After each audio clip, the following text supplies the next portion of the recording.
तुमच्या भागात गेल्या 5 वर्षात इथं कामं झालीत का हो?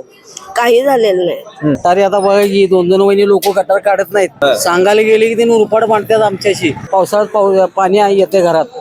भिंत परवा पडली आमची.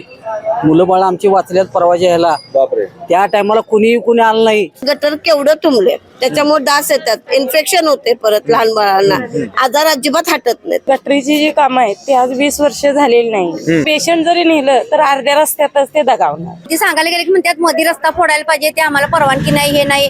पाण्याच्या गाड्या आणतात, पायपा सोडतात, तेवढंच पाणी मारतात, ते काय जात नाही, काय नाही रस्त्यात तुंबलेलं. कचरा काढायला लवकर येत नाहीत. 15-15 दिवस महिनाभर कोणी येत नाहीत. तुम्ही लोक घर फाळा वाढवतायचा, लाईट बिल वाढवता, पाणी बिल वाढवतायचा. हे आहे की नाही, पावसाळा आले की छत्र्या उघडायला येतात. हे काय नाही, सगळं भोळोबंदी धंदा आहे. काय झालंय, आमच्या भागाचा विकास काही झालेला नाही. महापालिकेची कसं कामं सांगितली की त्यांच्या ह्याच्यात त्यांचं तेच हे करत असतात. असं एखादं घरातल्या गुदडीला कसं ठिगळं लावतात तसं ठिगळं लावून काम असते प्रत्येक वेळी. हा सगळा भ्रष्टाचार आहे सगळा.